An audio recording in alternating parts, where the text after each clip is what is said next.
এই কোরআন হেদায়েত মানুষের জন্য, লিন্নাস। কার জন্য? আল্লাহ বলেন আমি আমার রসুলকে পাঠাইছি, ওমা আরসালনাকা ইল্লা কাফাতাল লিন্নাস। একই কথা। আল্লাহ বলেন আমি আমার আখিরি বন্ধুকে রসুল বানিয়েছি কাফাতাল লিন্নাস, সমস্ত মানুষের জন্য। তাইলে কোরআন লিন্নাস, সব মানুষের জন্য। নবী লিন্নাস, সব মানুষের জন্য। কাবা লিন্নাস, সব মানুষের জন্য। ইব্রাহিম আলাইহিস সালামকে আল্লাহ বলছে ইন্নী জাইলুকা লিন্নাসি ইমামা, আমি তোমাকে সব মানুষের জন্য ইমাম বানায় দিলাম। এই যে সব মানুষের জন্য। আল্লাহ কোরআনে বলছে ওয়াআযযিন ফিন্নাসি বিল হজ্জ, ইব্রাহিম সব মানুষের মাঝে তুমি হজ্জের ঘোষণা দিয়ে দাও। তাহলে কাবা লিন্নাস, মুহাম্মদ সাল্লাল্লাহু আলাইহি সাল্লাম লিন্নাস, কোরআন লিন্নাস, ইব্রাহিম লিন্নাস, এই আখিরি নবীর উম্মত উখরিজাত লিন্নাস। আমাদেরকেও আল্লাহ তাআলা বলছে তোমাদেরকেও পাঠানো হয়েছে, বানানো হয়েছে, প্রেরণ করা হয়েছে মানুষের জন্য। কাবা কার জন্য? কোরআন কার জন্য? মুহাম্মদ সাল্লাল্লাহু আলাইহি সাল্লাম কার জন্য? আমি কার জন্য? বুদি আলিন্নাস হুদাল্লিন্নাস কাফাতাল্লিন্নাস উখরিজাত লিন্নাস, মানুষের জন্য। মানুষের প্রতি ফিকির যার মধ্যে নাই, আমি সেদিনও বলছি, মানুষ মাত্রই তার অন্যের প্রতি ফিকির আছে। প্রত্যেক মানুষ নিজের জন্যই শুধু উপার্জন করে না, তার স্ত্রী সন্তান ছেলে মেয়ে তাদের জন্যই সে কামাই রোজগারি করে, কষ্ট করে। 28 বছর বিদেশ থাকে, 18 বছর বিদেশ, 22 বছর বিদেশ। 22 বছরে যে পরিমাণ টাকা রোজগার করছে, এতগুলো টাকা তার নিজের বাঁচার জন্য, ভাত খাওয়ার জন্য লাগে না, ঠিক কিনা বলেন? তাহলে বউ বাচ্চা আছে, এই জন্য কষ্ট করে। তাহলে মানুষের স্বভাবের ভিতরে অন্য মানুষ, এই যে স্ত্রী সন্তান ছেলে মেয়ে, এরা তো মানুষ, মানুষ কিনা? তাহলে মানুষের ভিতরে অন্য মানুষের প্রতি কল্যাণ চাই, সে স্ত্রী হোক ছেলে মেয়ে হোক, অপরের কল্যাণ কামনা, অপরের জন্য কিছু করা, এই মানসিকতা মানুষের মধ্যে সত্তাগতভাবেই আছে, সৃষ্টিগতভাবেই আছে। মানুষ আত্মকেন্দ্রিক না, মানুষ শুধু নিজের জন্যই না। তাহলে অতএব আমরা যেহেতু এটা বুঝি যে আমি আমার জীবনে স্ত্রী সন্তান পরিবারের জন্য কিছু না কিছু করি, তো তাদের ভাত মাছ চাল ডালের ফিকির যদি আমি করি, তো তাদের ঈমান আমল আখিরাত নামাজ রোজা বন্দিগি এবং আরও একটু বেশি, যে বেশি মানবতা কল্যাণকামী, তো সে আরও মানুষদের জন্য ফিকির করবে ঈমান আমলের। এটা তো তার স্বাভাবিক দাবি, স্বাভাবিক দাবি। আল্লাহ তাআলা আমাদেরকে তৌফিক দান করে। আর আপনাদের কাছে বললাম, যুবক ভাই তোমাদের কাছে বললাম, ওয়ালা তুলকু বিআইদিকুম ইলা তাহলুকা। আল্লাহ তাআলা বলেন বান্দা নিজেকে নিজে ধ্বংসের দিকে ঠেলে দিও না, নিজেকে নিজে এইভাবে সারা দিন নাই রাত নাই, মোবাইলে ছবি নাচ গান, এটা শেষ পর্যন্ত তোমারে কই নিবে তুমি বলো? ইনসাফের সাথে একবার ভেবে দেখি, কোনো বিবেকবান মানুষকে জিজ্ঞেস করি যে ভাই আমি যে রাত দিন ছবি দেখি, নাচ দেখি, নারী দেখি, এর শেষ পরিণতি কি? দুনিয়াতেই পরিণতি কি, আখিরাতে কি? ছেলেরা পাগল হয়ে গেছে শাহওয়াতের কাছে, মুসলমানের ছেলে মেয়ে পাগল হয়ে গেছে শুধু এই লজ্জাস্থান বলতে একটা জিনিস, এইটার মাতলামিতে, মানে এইটার শাহওয়াতে কুত্তার মতো হয়ে গেছে, কুত্তার মতো পাগল হয়ে গেছে। সোজা এক কথা, সারা দিন নাই রাত নাই, শুধু নারী, ছবি, নাচ, জিনা, ব্যভিচারের দৃশ্য, উলঙ্গ দৃশ্য। কোথায় কোনো মেয়ে আছে কিনা, কোনো দিকে হাঁটতেছে কিনা, জমজমাট পার্কগুলো, রেস্তোরাঁ, রাস্তায় রাস্তায় ক্যাফে, বিভিন্ন গ্রামে গঞ্জে চলতে ফিরতে এখন লাল নীল বাত্তিওয়ালা ছোট ছোট মিনি রেস্তোরাঁ, পার্ক, চাইনিজ, বিভিন্ন কিছু। মানে মূল বিষয় হলো নারী পুরুষের অবাধ মেলামেশার জন্য ব্যবস্থা করে দাও। ছেলে মেয়েদের যৌন লিপ্সা, অবৈধ কামনা বাসনা, শাহওয়াত চরিতার্থ করার চেষ্টা, আর কিছুই না। মানে সবাই মিলে শাহওয়াতের হাতে বন্দী হয়ে গেছে, জিনের মতো। জিনে ধরে লাইছে মানুষ। জীবনের একটাই আকাঙ্ক্ষা, মনের অবৈধ কামনা বাসনা, লজ্জাস্থানের চাহিদা, যৌন চাহিদা। শাহওয়াত, আব্দুস শাহওয়াত, শাহওয়াতের গোলাম। আল্লাহ তাআলা আমাদেরকে বুঝ দান করেন। ফেরানো দরকার। আমি এই জন্য আলহামদুলিল্লাহ, আমার কথা হলো যেখানেই আল্লাহর কথা হয়, ও ঘরের ভিতরে হোক, ছাদের মধ্যে হোক, দোতলাত হোক, চারতলা হোক, উপরে হোক, নিচে হোক, কম হোক, বেশি হোক, মসজিদ হোক, মাদ্রাসা হোক, বাড়ি হোক, উঠান হোক, বলতে থাক। আমি সেদিনও বলছি, আর কতক্ষণ দফাদফি করে কবরে যাই যাবেন, ফেরেস্তা বাহিটা মিলে এলো, কি হয়েছে না হয়েছে, কদ্দুর কিটা কইছি না কইছি, নি ফেরেস্তা গন্যা লইল, আগে কতক্ষণ উড়াউড়ি করে কবরে যাই। এমনিও যাবো গা কবরে, আমিও জানি, আপনারাও জানি। কাজেই আল্লাহর কথা বলে, আল্লাহর কথা বলতে বলতে কতক্ষণ তুফান তাফান করে বলে চলে যায়। থামাথামির সুযোগ নেই, থামার সুযোগ, থামলেও হায়াত শেষ, না থামলো শরীরের খুব যত্ন নিল মরে যাবে, তেমন বেশি যত্ন না নিলেও মরে যাবে। এই এমনি এমনি যাইবে গাই সব, এমনি এমনি। এর খুব কেয়ারফুল লোকেরও দেখছি রোগ হয়, খুব সতর্ক ছিল, সচেতন ছিল। অতিরিক্ত সচেতনতার কারণে সব কিছু গুন্না গুন্না মাইপা মাইপা খাইছে। উনিও কোনো 300 বছর হায়াত পায় নাই, পাইছিনি কথাটা। 70, 80, 60-এর ভিতরে আস্তে মরিয়া সোজা হয়ে গেছে। এত সতর্ক ব্যক্তি আপনি, আপনি কা মরেন? আমরার মতো আঙ্গাল কাঙ্গালে না মরিয়া যাবো বেকুব ধরনের যারা আমরা। আমাদের মতো এত সতর্ক, এত সচেতন। এই জন্য আল্লাহর কথা বলেন, আল্লাহর কথা বলেন, আল্লাহর কথা বলেন, বলার কোনো সুযোগ হাতছাড়া করবেন। আমি এবছর উমরার সফরে গেছি আমার শায়েখ আরিফ বিল্লাহ হাকিমুন নফস আল্লামা মুফতি মুশতাকুর নবী সাহেব হজরতের সাথে। আমারে হজে যাওয়ার জন্য একজন আলেম, একটা গ্রুপ, ওনাদের আমার শায়েখের খুব মহব্বতে, ওনারা খুব হজরতের কাছে আবদার করছে।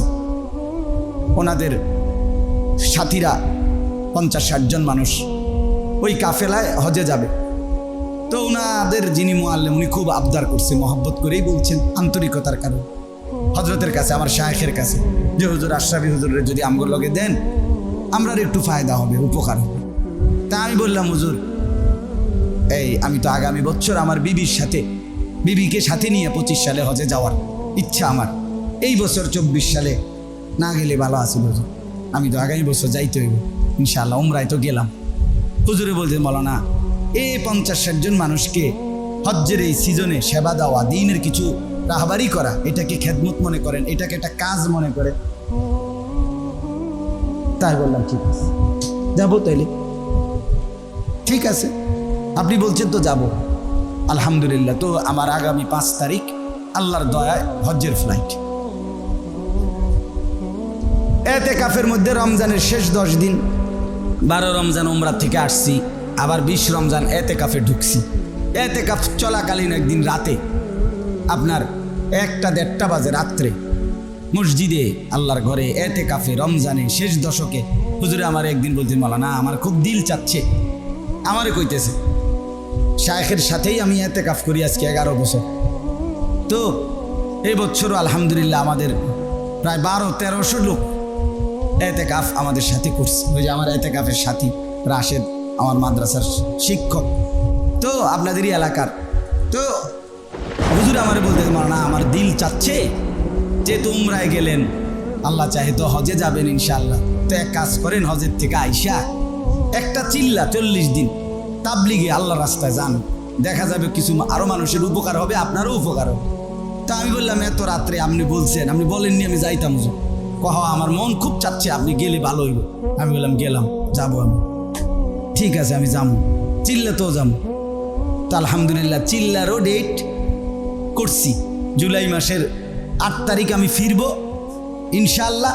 তার 14-15 দিনের মাথায় 25শে জুলাই বৃহস্পতিবার আবার আল্লাহর রাস্তায় এক চিল্লার জন্য বের হবো ইনশাআল্লাহ।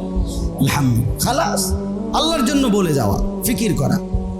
অর্থ হইল, এই কথা বোঝানোর অর্থ হইল, ওলামায়ে কেরামকে বললাম, মানুষের ফিকির চাই, যতভাবে হইতে পারে, যতভাবে, সব সুযোগ কাজে লাগাইতে হবে। এখন সব সুযোগ কাজে লাগাইতে হবে। আমার কথা শুনবে কে? একজন শুনুক, এই সুযোগটা কাজে লাগায়। সময়ের নাজুক এই পরিস্থিতি, মানুষ স্রোতের মতো একদিন কেউ যদি ঢাকা 300 ফিট যে রাস্তাটা হয়েছে, আপনার ওই যেটার কেন দিক দিয়ে কয় 300 ফিট কয় যেটারে স্পেশাল যে নতুন রাস্তা হয়েছে না তোমার, হ্যাঁ পূর্বাচল অত্যাধুনিক রাস্তা এটা এখন হয়েছে, খুব সুন্দর ডিজাইনেবল রাস্তা। এটাতে বিকাল বেলা কেউ যদি 1 ঘন্টা দাঁড়ায় শুধু দেখে এক নজর, মুসলমানের এই পৃথিবীতে এই দেশে ছেলে মেয়েদের মোটর সাইকেল আর গাড়ির কি পরিমাণ ছুটাছুটি, কি পরিমাণ হালাত, হায় গুনাহ, একদম ফ্যাশনেবল গুনাহ, অশ্লীলতা, বেহায়াপনা, কারো দিলে খবর নাই কার মেয়ে কার ছেলে ঘুরছে মোটর সাইকেলের পিছনে সারা রাত। আপনার ঢাকার এই যাত্রাবাড়ির এই পাশ থেকে নিয়ে পদ্মার পার পর্যন্ত, পদ্মা সেতুরে ওইখান থেকে আবার এই পার ফাঁ করে ছাড়ে, আবার এক টানা এসে বলে এমন রাস্তা, এলিভেটেড রাস্তা, মানে এটার ডানে বামে ইয়া নাই, যাওয়ার কোনো 500 রাস্তা নাই, এক রাস্তা এক টানে চলে যায়। অর্থাৎ যুবক যুবতী ছেলে মেয়ে মোটর সাইকেলে ঘুরছে, মোটর সাইকেল, বাবার সন্তান, কোটিপতি বাবার সন্তান। আমার কাছেও তো কাঁদছে বাবা, এমন বাপ, 2 জন বাপ, যারা হুজুর আমার 4টা গাড়ি প্রাইভেট কার, এক ভদ্রলোক বলছে আমার ছেলে একটা গাড়িও সে ব্যবহার করে না, সে প্রাইভেট কারে চলবে না, তার প্রতি মাসে 15 দিনে মোটর সাইকেলের ডিজাইন মডেল বদলায় আর শুধু মোটর সাইকেল ঘুরে। এটা কি নেশা, এটা কি পাগলামি বলেন? এই প্রজন্ম কোথায় যাবে? নিজেদেরকে কি বুঝাইতে চাচ্ছে? নিজের জীবনের মায়া না করে এইভাবে কুত্তার মতো এত দ্রুত মোটর সাইকেল নিয়ে ফাঁ করে ছুটা, এটা এই পাগলের মানে এটা কোন ধরনের পাগলামি? তুমি নিজেই কাভার্ড ভ্যানে, লরিতে, ট্রাকে চাপা পড়বা, ঢুকে যাইবা।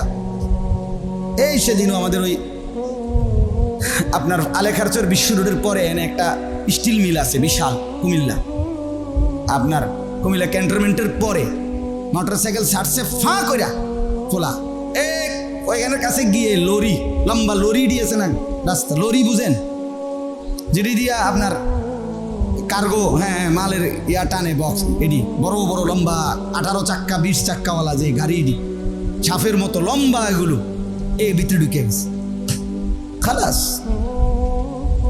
শেষ। তো কে মরলো? তুই মরলি বেটা।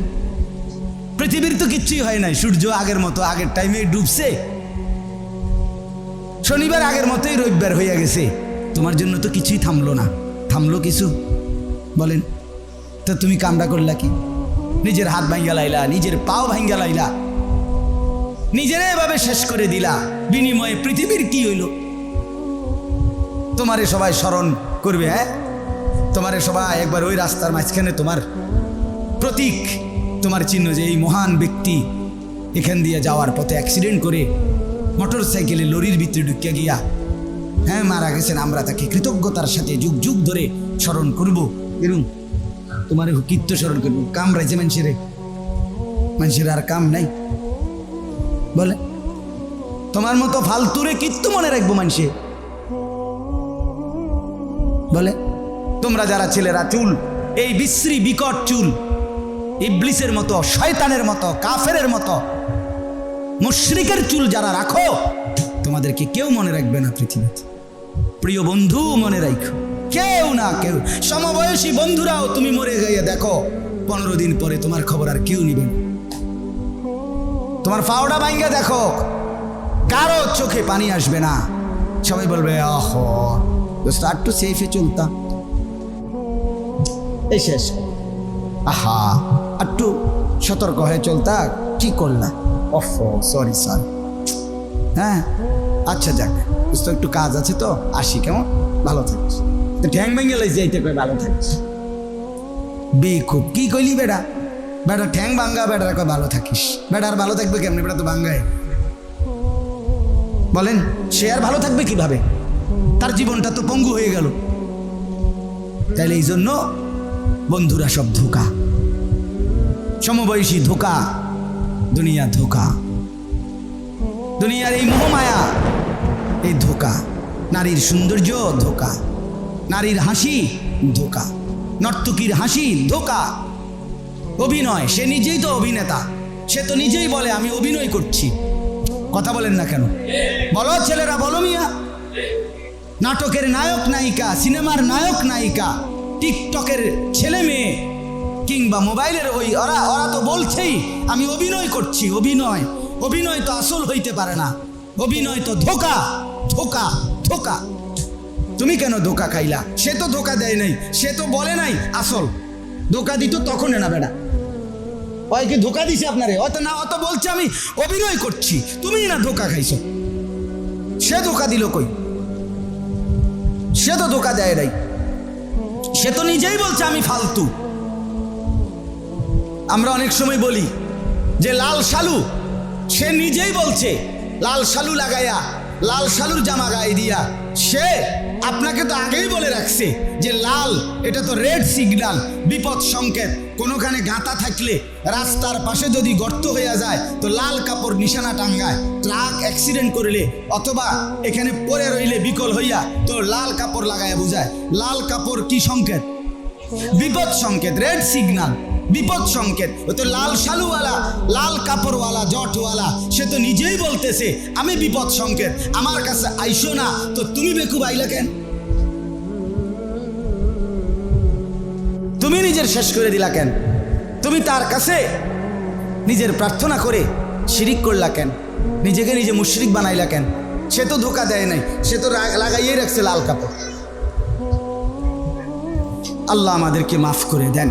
এই জন্য আমি অনুরোধ করলাম, আমরা প্রত্যেকে এই যে কয়জন বসছি, এক নাম্বার কথা হইল আল্লাহর কথা প্রত্যেকে যার বিবেক আছে নিজেরা ডানে বামে পরস্পরকে আল্লাহর দিকে ডাকেন। বলেন ইনশাআল্লাহ। সবাই বক্তা হইতে হবে জরুরি না, সবাই ওয়াইজ হইতে হবে জরুরি না, কিন্তু আল্লাহর কথা সবাই বলতে হবে। কথা বলেন না কেন? সবাই 1000 মানুষ হইতে হইব জরুরি না, আল্লাহর কথা বলতে হবে, ফেরি করতে হবে। আমরা সব আখিরাতের ফেরিওয়ালা, আমরা সব ঈমান আমলের ফেরিওয়ালা। আমাদের এই উম্মতের বৈশিষ্ট্য এটা, আমরা প্রত্যেকেরই জবান খুলতে হবে। কোরআনুল কারীমে আল্লাহ বলেন ইন্না আউওয়ালা বাইতিন উদিআ লিন-নাস, কাবা। আজকে যেই কাবাকে কেন্দ্র করে লাখ লাখ আল্লাহর বান্দারা ছুটছে আল্লাহর ঘরের উদ্দেশ্যে, আল্লাহ বলেন আমি এটা বানাইছি লিন-নাস, মানুষের জন্য। কার জন্য? কাবা কার জন্য? কোরআনুল কারীমে আল্লাহ নিজে এই কোরআনের ব্যাপারে আল্লাহ বলছে হুদাল লিন-নাস, এই কোরআন হেদায়েত মানুষের জন্য। লিন-নাস কার জন্য? আল্লাহ বলেন আমি আমার রাসূলকে পাঠাইছি, ওমা আরসালনাকা ইল্লা কাফাতাল লিন-নাস। একই কথা। আল্লাহ বলেন আমি আমার আখিরি বন্ধুকে রাসূল বানিয়েছি কাফাতাল লিন-নাস, সমস্ত মানুষের জন্য। তাইলে কোরআন লিন-নাস, সব মানুষের জন্য। নবী লিন-নাস, সব মানুষের জন্য। কাবা লিন-নাস, সব মানুষের জন্য। ইব্রাহিম আলাইহিস সালামকে আল্লাহ বলে ইন্নী জাইলুকা লিন-নাসি ইমামা, আমি তোমাকে সব মানুষের জন্য ইমাম বানায় দিলাম। এই যে সব মানুষের জন্য। আল্লাহ কোরআনে বলছে ওয়াআযযিন ফিন-নাসি বিল হজ্জ, ইব্রাহিম সব মানুষের মাঝে তুমি হজ্জের ঘোষণা দিয়ে দাও। তাহলে কাবা লিন-নাস, মুহাম্মদ সাল্লাল্লাহু আলাইহি সাল্লাম লিন-নাস, কোরআন লিন-নাস, ইব্রাহিম লিন-নাস, এই আখিরি নবীর উম্মত উখরিজাত লিন-নাস। আমাদেরকেও আল্লাহ তাআলা বলছে তোমাদেরকেও পাঠানো হয়েছে, বানানো হয়েছে, প্রেরণ করা হয়েছে মানুষের জন্য। কাবা কার জন্য? কোরআন কার জন্য? মুহাম্মদ সাল্লাল্লাহু আলাইহি সাল্লাম কার জন্য? আমি কার জন্য? উদিআ লিন-নাস হুদাল লিন-নাস কাফাতাল লিন-নাস উখরিজাত লিন-নাস, মানুষের জন্য। মানুষের প্রতি ফিকির যার মধ্যে নাই, আমি সেদিনও বলছি, মানুষ মাত্রই তার অন্যের প্রতি ফিকির আছে। প্রত্যেক মানুষ নিজের জন্যই শুধু উপার্জন করে না, তার স্ত্রী সন্তান ছেলে মেয়ে তাদের জন্যই সে কামাই রোজগারি করে, কষ্ট করে। 28 বছর বিদেশ থাকে, 18 বছর বিদেশ, 22 বছর বিদেশ। 22 বছরে যে পরিমাণ টাকা রোজগার করছে, এতগুলো টাকা তার নিজের বাঁচার জন্য, ভাত খাওয়ার জন্য লাগে না, ঠিক কি না বলে? তাহলে বউ বাচ্চা আছে এই জন্য কষ্ট করে। তাহলে মানুষের স্বভাবের ভিতরে অন্য মানুষ, এই যে স্ত্রী সন্তান ছেলে মেয়ে, এরা তো মানুষ, মানুষ কি না? তাহলে মানুষের ভিতরে অন্য মানুষের প্রতি কল্যাণ চাই, সে স্ত্রী হোক ছেলে মেয়ে হোক, অপরের কল্যাণ কামনা, অপরের জন্য কিছু করা, এই মানসিকতা মানুষের মধ্যে সত্তাগতভাবেই আছে, সৃষ্টিগতভাবেই আছে। মানুষ আত্মকেন্দ্রিক না, মানুষ শুধু নিজের জন্যই না। তাহলে অতএব আমরা যেহেতু এটা বুঝি যে আমি আমার জীবনে স্ত্রী সন্তান পরিবারের জন্য কিছু না কিছু করি, তো তাদের ভাত মাছ চাল ডালের ফিকির যদি আমি করি, তো তাদের ঈমান আমল আখেরাত নামাজ রোজা বন্দিগি এবং আরও একটু বেশি, যে বেশি মানবতা কল্যাণকামী, তো সে আরও মানুষদের জন্য ফিকির করবে ঈমান আমলের। এটা তো তার স্বাভাবিক দাবি, স্বাভাবিক দাবি। আল্লাহ তাআলা আমাদেরকে তৌফিক দান করে। আর আপনাদের কাছে বললাম, যুবক ভাই তোমাদের কাছে বললাম, ওয়ালা তুলকু বিআইদিকুম ইলা তাহলুকা। আল্লাহ তাআলা বলেন, বান্দা নিজেকে নিজে ধ্বংসের দিকে ঠেলে দিও না। নিজেকে নিজে এইভাবে সারা দিন নাই রাত নাই মোবাইলে ছবি নাচ গান, এটা শেষ পর্যন্ত তোমারে কই নিবে তুমি বলো? ইনসাফের সাথে একবার ভেবে দেখি, কোনো বিবেকবান মানুষকে জিজ্ঞেস করি যে ভাই আমি যে রাত দিন ছবি দেখি, নাচ দেখি, নারী দেখি, এর শেষ পরিণতি কি? দুনিয়াতেই পরিণতি কি, আখিরাতেই কি? আমাদের এই বেনামাজি জিন্দেগির শেষ, তোমরা যারা ফজর জোহর আসর মাগরিব এশা দোস্ত আমার 5 ওয়াক্ত নামাজ পড়ে না, তো এটা ইনসাফের সাথে ভাবুক, এর পরিণতি কি? দুনিয়ায় কি হবে, আখিরাতে কি হবে? এতটুকু ভাবনা আসবে না? মানুষ এত বোকা হবে কেন? আল্লাহ আমাদের প্রত্যেককে নিজের কর্তব্য নিয়ে ভাবার তৌফিক দান করেন। এবার একটা আয়াত, এটা শুধু তর্জমা বলছি। কোরআনুল কারীমের 17 নম্বর পারা 22 নম্বর সূরা 34 নম্বর আয়াত। আল্লাহ তাআলা বলেন, ওয়ালিকুল্লি উম্মাতিন জাআলনা মানসাকান। সর্বযুগে সর্বকালে, একেবারে আদম থেকে নিয়ে সর্বযুগেই আমি আল্লাহ প্রত্যেক জাতি সম্প্রদায় গোষ্ঠী সকলের জন্যই নির্ধারণ করেছি মানসাক। নির্ধারণ করেছি কি? এই শব্দটাই কোন মানসাক বলেন? আমি প্রত্যেক উম্মতের জন্য আদম থেকে নিয়ে আমি আল্লাহ নির্ধারণ করেছি, জাআলনা বানিয়েছি, নির্ধারণ করেছি, মানসাকান, মানসাক নির্ধারণ করেছি। প্রশ্ন হইল মানসাক মানে কি? মানসাক অর্থ 3টা। 1 কোরবানি, 2 হজ, 3 ইবাদত। এই সহজ তর্জমা। আমি আল্লাহ প্রত্যেক জাতি উম্মতের জন্য সর্বযুগে সর্বকালেই কোরবানির বিধান নির্ধারণ করেছি। আমি আল্লাহ প্রত্যেক জাতি সম্প্রদায়ের জন্যই হজ্জের বিধান নির্ধারণ করেছি। আমি আল্লাহ প্রত্যেক জাতি গোষ্ঠী উম্মত মানুষের জন্যই ইবাদত, আমার হুকুম বিধিবিধান নির্ধারণ করেছি। ইবাদতবিহীন বন্দিগিবিহীন কোনো যুগেই কোনো কালের মানুষ ছিল না, যে এই সময়ের এই মানুষগুলো তার আর কোনো কাম নাই, আমি আল্লাহর কোনো হুকুম নাই, বিধিবিধান নাই, ছুটি, তোমার যেটা মনে করে তুমি সেটাই করো না, এমন ছিল, এমন কখনোই ছিল না। তাইলে এখানে আল্লাহ তাআলা 3টা কথা বললেন। প্রত্যেক জাতির জন্যই কি ছিল? কোরবানি ছিল। বলেন না কি ছিল? প্রত্যেক জাতি। 2 নাম্বার, প্রত্যেক জাতির জন্যই হজ্জের বিধান ছিল। কি ছিল? 3 নাম্বার, প্রত্যেক জাতির জন্যই ইবাদত ছিল। অতএব মানুষ মাত্রই যুগ যুগ ধরে কোরবানি করছে, মানুষ মাত্রই যুগ যুগ ধরে হজ করছে, মানুষ মাত্রই যুগ যুগ ধরে ইবাদত করছে।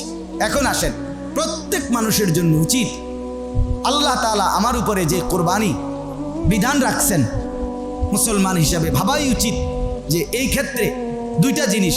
এক হইল কোরবানি করিলে লাভ কি, ফজিলত কি, আর এক হইল কোরবানির মাসআলা কি, কিভাবে কোন অবস্থায় কার উপরে কখন কোরবানি ওয়াজিব হয় এটা জানা।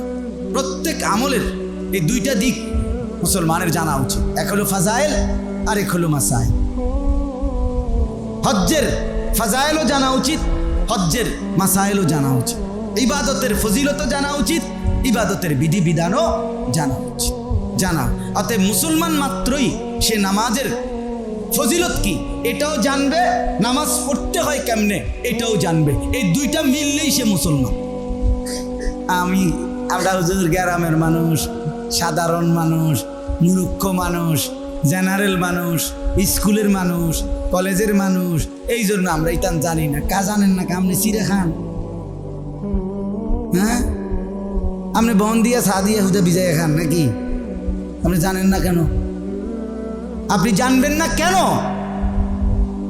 আপনি না জানার অনুমতি আছে কিনা আপনার? কথা বলেন না। শরীয়তে মুসলমানের জন্য আল্লাহর বিধান না জানার অনুমতি আল্লাহর পক্ষ থেকে আছে কিনা? তো আপনি জানবেন না কেন?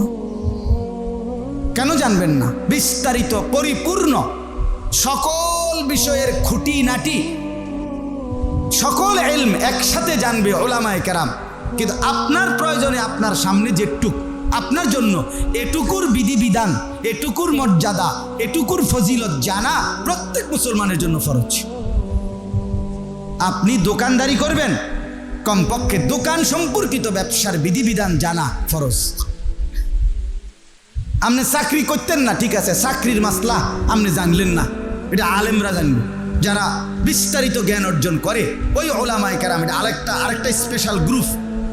কিন্তু মৌলিক জ্ঞান আপনি জানবেন না। আপনি 40 বছর বয়সে 50 বছর হয়ে গেছে, আপনি 4টা সূরা ঠিক করে পড়তে পারেন না। আলহামদুলিল্লাহ সূরাটা পড়তে পারেন না, আপনি কি ফেলাস্টিক? আপনি আত্তাহিয়াতু ঠিক মতো কইতে পারেন না, দোয়ায়ে কুনুত দেখতে পারেন না। আপনি হুদা ভাত, গোস্ত, চাল, ডাল, বন, বিড়ি, সিগারেট, চা খাইয়া দি তুবাই লাইতেছেন। কথা বলেন না কেন? আপনি কবরে যাবেন কিভাবে? জবাব দিবেন কিভাবে? কথা বলেন না কেন? কোরবানি এটার কোনো মাসালা নাই, কোরবানি এটার কোনো হুকুম নাই। কই জানবার প্রেরণা কয়জনের? মন চাইলে কোরবানি দেয়, দিবানি? দিন না দিলে কিরম হয়? এই যে 12-14 বছর দিয়ে আইতেছি, তালে তালে কোরবানি দেয়। কোরবানি কি তালে তালে ওয়াজিব হয় না শরীয়ত কর্তৃক নির্ধারিত সম্পদের মালিক হলে ওয়াজিব হয়? বলেন আপনারা। আফসোসের ব্যাপার, আফসোসের। যাকাতের মাসআলা মুসলমান শুনতেই চায় না, বুঝতেই চায় না। কয়জনে জিজ্ঞাসা করে বলেন যে হুজুর আমার সম্পদের উপর, অথচ যাকাত ফরজ, এটা কি করলে দিলে হইলো, না দিলে না হইলো এমন? কথা বলেন না কেন? এটা তো ফরজ। হজ এটা তো ফরজ। হজ কি ফরজ না সুন্নত? যাকাত কি ফরজ না সুন্নত? কোরবানি ওয়াজিব না নফল? ওয়াজিব। ফরজ যেটা ওয়াজিব সেটা না জানার সুযোগ কোথায়? সেটা না বুঝার সুযোগ কোথায়? আফসোসের কথা, বহুত বড় আফসোস। আমি এই কয়দিন ডেইলি বলতেছি যে আমাদের মুসলমান অধিকাংশই যাকাত, কোরবানি, হজ এই 3টি যেহেতু অর্থ সম্পর্কিত, মানে আর্থিক বিষয়, এগুলোর ক্ষেত্রে এগুলোর মধ্যে টাকা খরচের কি প্রশ্ন, আবার এগুলো ফরজ ওয়াজিব। তো যেহেতু টাকার বিষয়, এই জন্য ইচ্ছা কইরা গার নুয়াইয়া মাথা এদিক এদিক ঘুরাইয়া আস্তে সাইড কেটটা জায়গা, এটা জিঙ্গায় না, বুঝারও চেষ্টা করে না। না এটার দরকার নাই, সব কথা মারতেন না চাই হুজুর, এই ব্যাপারে আওয়াজ নেই। কারণ এ তো জানে এটা হিসাব বুঝতাম গেলেই টাকা খরচ হইব, দিতে গেলেই টাকা খরচ হইব। হ্যাঁ, অথচ বিষয়টা এইভাবে পাশ কাটাইয়া গেলে আখেরাত মিলবে তো? কথা বলেন না। ফরজ ওয়াজিব ছেড়ে দেওয়ার কোনো সুযোগ মুমিনের জন্য আছে কি? নাই, কোনো সুযোগ নেই, কোনো সুযোগ নেই, কোনো সুযোগ নেই, কোনো সুযোগ নেই। রাসূলুল্লাহ সাল্লাল্লাহু আলাইহি ওয়াসাল্লাম হাদিসের মধ্যে ইরশাদ করেছেন, যে ব্যক্তি হজ ফরজ ছিল অথচ করলো না, মরে গেল, নবীজি বলছেন হতে পারে এটা ইহুদি মরলো অথবা খ্রিস্টান মরল। কি মুসলমান যার কাছে শুধু তার বসত ভিটার অতিরিক্ত 10 শতক 15 শতক জমি আছে, শুধু আলগা ক্ষেত, ওই মুসলমান তার পরিবারের 1.5-2 মাসের খরচ আর হজ্জের টাকা, এই দুইটা যদি ওই 12, 14, 15 শতক জমির একাংশ বিক্রি করিলে, 4 শতক 5 শতক 3 শতক বেচলে, মনে করেন 7 লাখ টাকা হজের, 2 লাখ টাকা সংসারের খরচ থাকবে 1.5-2 মাসে, এই 8-9 লাখ টাকা। যদি 12 শতক 15 শতক জমি আছে বেটার, আর কিছু নাই, ব্যাংকেও টাকা নাই, আলগা কিচ্ছু নাই, ফুতু বিদেশ নাই, আলগা কোনো টাকা নাই, শুধু বাড়িটা আছে আর এই জমিটা আছে 15 শতক 12 শতক 14 শতক। ওইখানের একাংশ কিছু অংশ বেচলে সংসারের এই 2 মাসের বাজার খরচ সংসার খরচ আর এই হজের টাকা হয়ে যাবে। এই 8-9 লাখ টাকার ব্যবস্থা হবে। আল্লাহর কসম, এই মুসলমানের উপরে হজ ফরজ। আর যদি হজ আদায় না করে মারা যায় তো রাসূল সাল্লাল্লাহু আলাইহি সাল্লাম বলছে, তুই ইহুদি হয়ে মরলি নাকি খ্রিস্টান হয়ে মরলি আমি জানি না উম্মত, বাকি মুসলমান হয়ে মরলি না, এটা বলে গেলাম। কত বড় জঘন্য কথা। এরপরও যার কলজার মধ্যে ভয় লাগে না, এবারটা কেমন শক্ত বুড়া, কেমন আড্ডিওলা মুসলমান, পুরাটাই তো আড্ডি।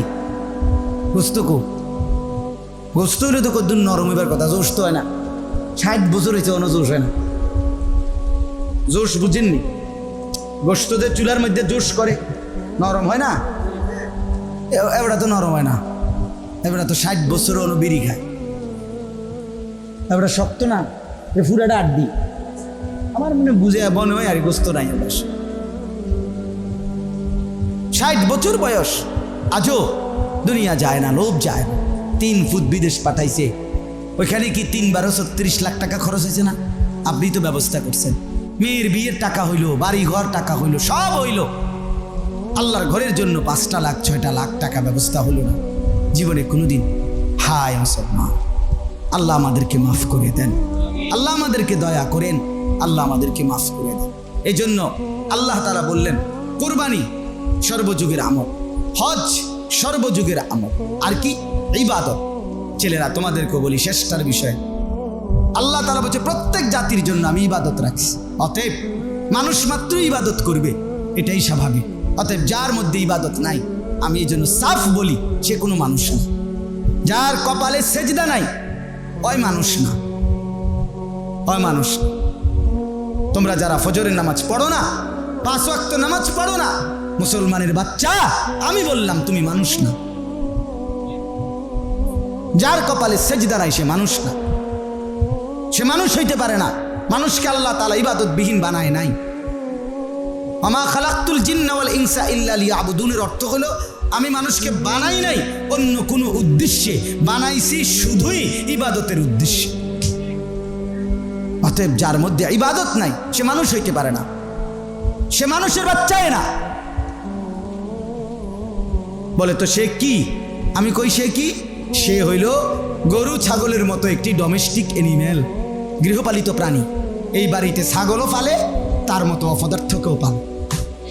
এই বাড়িতে গরুও ফালে, আশমুরকাও ফালে, আর এই জঙ্গলিটাকেও পালে,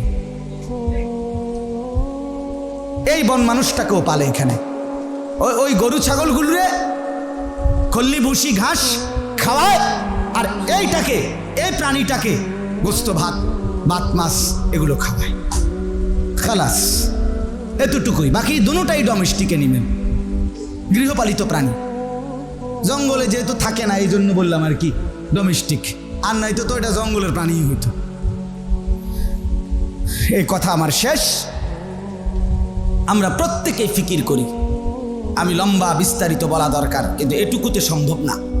আপনাদের কাছে অনুরোধ করলাম, আপনারা কোরবানির মাসআলা আপনাদের ইমাম সাহেবদের কাছ থেকে বুঝে নেন, আপনারা হজ্জের মাসআলা ভালোভাবে বুঝে নেন, আপনারা প্রত্যেকটা ইবাদতের মাসআলা উলামায়ে কেরাম থেকে জেনে নেন। আল্লাহ তাআলা বলেন, এই হজ বলো, কোরবানি বলো, সমস্ত ইবাদত বলো, আমি যে আল্লাহ তাআলা নির্ধারণ করলাম কেন? লিয়াযকুরুসমাল্লাহ, আমার স্মরণ, আমার জিকির জিন্দা করার জন্য। কোরবানি করিলে আমার স্মরণ জিন্দা হবে, হজ্জে গেলে আমার স্মরণ জিন্দা হবে।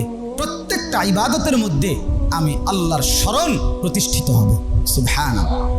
আলা মা রাযাকাহুম মিন বাহিমাতিল আনআম, আল্লাহ তাআলা বলে বিশেষভাবে কোরবানির চতুষ্পদ প্রাণী যে আমি যেটা রিজিক হিসাবে হালাল করে দিলাম, ওইটা জবাইয়ের সময় আমার বান্দা বিশেষভাবে আমার নাম বলবে, আমার স্মরণ করবে। এই মহান উদ্দেশ্যে আমি আল্লাহ কোরবানির বিধান দিয়েছি, শুধু গোশত খাওয়ার জন্য নয়। গোশত তো সারা বছরে খায়।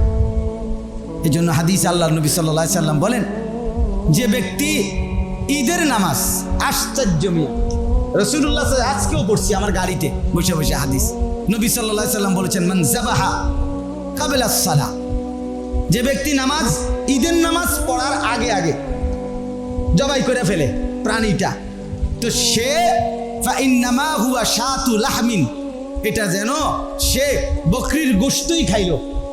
আজ্জালাহু লি আহলিহি, পরিবারের জন্য তাড়াহুড়া করে গোশতের ব্যবস্থা করলো। লাইসা মিনান নুসুকে ফি শাইইন, কুরবানির কিছুই তার অর্জন হলো না। তো ঈদের নামাজ 2 রাকাত, এটা ফরজ। কথা বলেন না কেন? ঈদের নামাজ ফরজ না, না ওয়াজিব। তো ঈদের নামাজ যদি না পড়ে তার আগে কোরবানি দিয়া লাই, তাইলেই আল্লাহ বলতে যে হুদা গোস্ত খাইলা, তো যেতে ফজরের নামাজ হলো। তুই ডাকাইতে কি কোরবানি দিছিস বেটা? যে জোহরের নামাজ পড়ে না, আসর মাগরিব এশা পড়ে না, এই অপদার্থ কি কোরবানি দিছি? কিত্তে কারে দি? তুই আল্লাহরে চিনস বেটা? তুই তো গরু না চিনস বেটা, ছাগল চিনস বেটা, তুই আল্লাহরে চিনস না? ফরমান বেটা, তুই আল্লাহর জন্য কোরবানি দিছ, এটা কইলে হইল? আমরা বুঝি না, আমরা চিরা খাই। সে আল্লাহরে চিনে মনে করেন? কি কেমনে চিনে? হে কেমনে চিনে? সে তো আল্লাহর জন্য কোরবানি দিল না। আল্লাহর জন্য কোরবানি দিলে ফজর পড়বে না কেন? জোহর আসর মাগরিব পড়বে না কেন? লুঙ্গি 2 বার ফিন্দন লাগবে, একবার বদলাইয়া নামাজ পড়া আইয়া আবার লুঙ্গি হয়তো বড়াইব, রক্ত টক্ত আড্ডি মাড্ডি লাগবো। লুঙ্গির মায়া করলা, সেজদার মায়া করলা না? কত বড় নিকৃষ্ট ডাকাত! জোহরের ওয়াক্ত চলে গেল, তুমি তোমার গোশত আড্ডি কোবাইতে আসো যে 2 বার লুঙ্গি পাল্টানো ঝামেলা একবারে শেষ কইরা রাত 10টা-11টার দিকে কাঁদলাম। সব দিন আমি দেখছি। আল্লাহ আমাদেরকে মাফ করে দেন। আল্লাহ তাআলা আজকের এই মজমা বরকত দান করেন মেহেরবানি করে। সবার কাছে অনুরোধ, কি বললাম? 1 নাম্বার, আল্লাহর কথা সবাই বলা উচিত। মনে আসেনি? বলেন না, কার কার বলা উচিত? সবার, যার যার সামর্থ্য অনুপাতে আল্লাহর কথা আমরা একে অপরকে বলেই যাব, ডেকেই যাব। 2 নাম্বার হলো, নওজোয়ান ছেলেরা নিজের জীবন এই খামখেয়ালি, মোবাইলের আসক্তি, মোটর সাইকেলের এই হুড়াহুড়ি, ছেলে মেয়ে নারী পুরুষের এই অবাধ যৌন সম্পর্ক, অবৈধ সম্পর্ক, অবৈধ প্রেম ভালোবাসার এই ছড়াছড়ি, আমরা এর মধ্যে না জড়িয়ে নিজের জীবন নষ্ট না করি। আমরা না জড়াই, জীবনটা নইলে নষ্ট হয়ে যাবে, জীবনটা বরবাদ হয়ে যাবে। আল্লাহ তাআলা আমাদের প্রত্যেকটা ছেলেকে মেয়েকে ফিরে আসবার তৌফিক দান করেন। এই মাদ্রাসাকে আল্লাহ তাআলা কবুল করেন। আমরা যেন প্রত্যেকেই কোরবানির বিধান, হজ্জের বিধান জেনে শিখে আদায় করার চেষ্টা করি। আমার বাপ যেই চোখ আল্লাহর ঘর দেখে, রসুলের রওজা দেখে, সেই চোখ সত্যিকার অর্থে সার্থক হয়। চোখের প্রকৃত মজা, চোখের স্বাদ, চোখের সার্থকতা কালো গিলাফ দেখা, মদিনার রওজায় দাঁড়ানো, সেই জীবন সার্থক হয় যে জীবন তার পরম বন্ধুর কাছে পৌঁছতে পারে।